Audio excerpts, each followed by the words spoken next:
greenhouse gases. And yet we have become victim of this raging flux, which has ravished our country,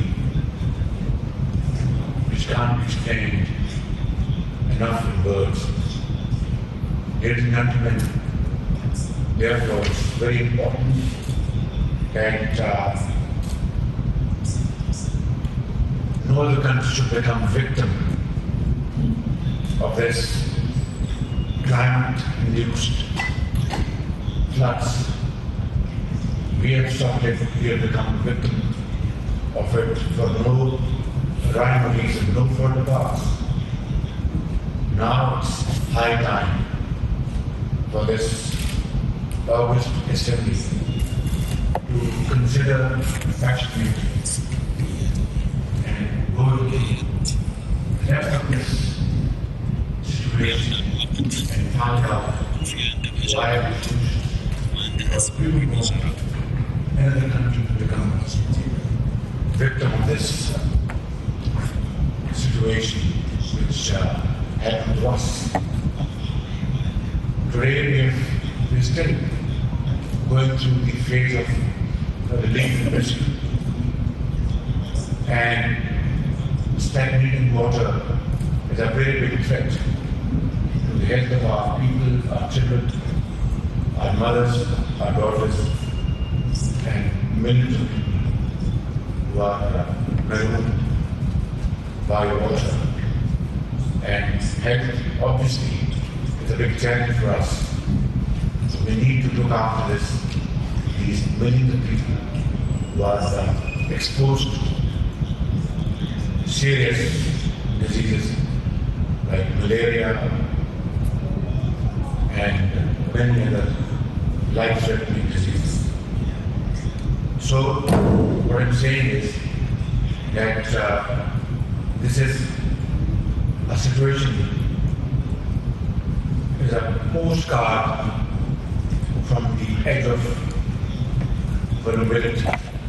Pakistan's century-building flood is sharply focusing minds not only in the south or the peace-loving countries. And I must add with serious concern that about 650,000 women are pregnant and close to childbirth under open skies. I myself have been to tents and see mothers giving birth to a child night before or just a few hours at particular place. So it's a epitome of helplessness and which must not happen again. Easier said than done. But then it's a collective responsibility, our duty, especially global north, which has to realize its responsibilities and commitments made at Paris conference and then in Scotland. Talking in terms of cents and dollars,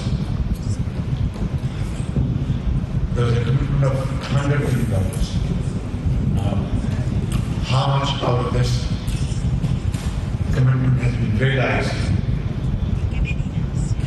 is a question mark. And how can we think in your remotest imagination why we are dealing with relief efforts after rescue efforts? Of course, our friendly countries and many societies around the globe have chipped in, they have contributed, including Norway and many other countries, Masar and many other countries around the globe. I will keep on naming names, and this is not finished. But is it enough to bridge the gap? The answer is a big no. Because we have to now deal with repairing our completely smashed infrastructure. 8,000 kilometers of roads, metal roads, have become rubble. Hundreds of bridges and flyovers and underpasses completely washed away. So this is not possible to handle it alone. It has to be a combination of our efforts. We have already repurposed and redirected our foreign annual contributions in terms of donations or our soft loans and our own resources, which were originally meant for building our economy, agriculture, industry, education, health, have all been redirected towards meeting this challenge. And yet it is not enough. So what is happening in Pakistan will surely not remain in Pakistan, as made evident by the recent climate impacts in Nigeria and South Sudan.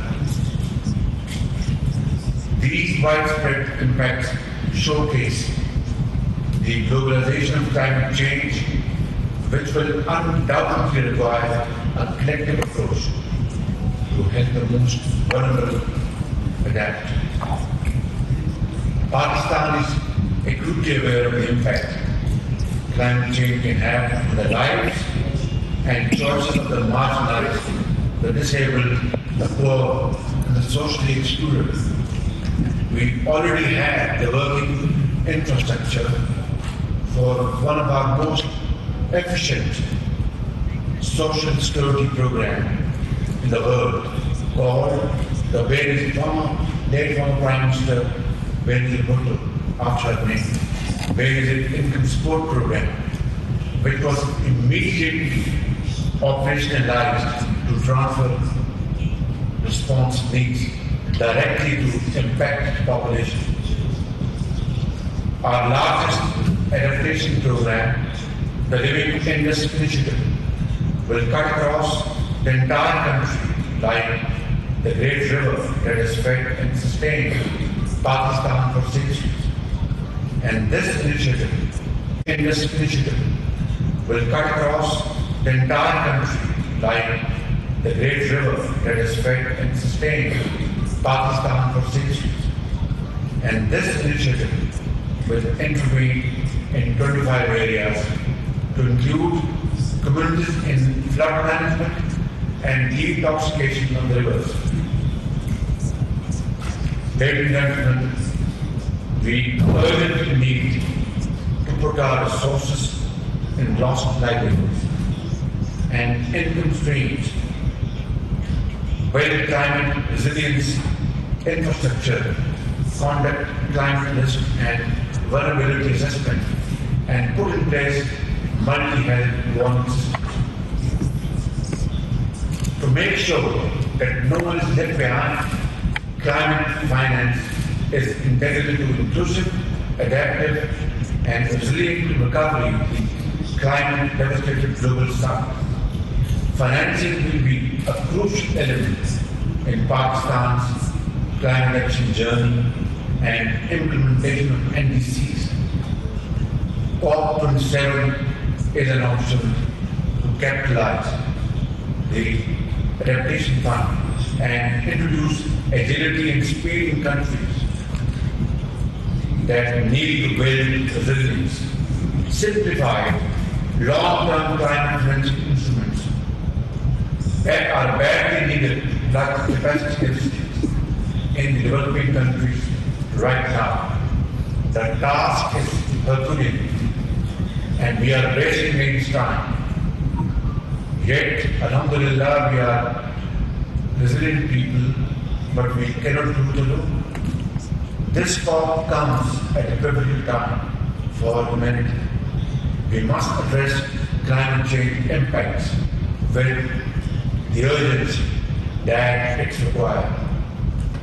The burden of climate change must be shared, and this is very important, ladies and gentlemen, equitably rather than equally.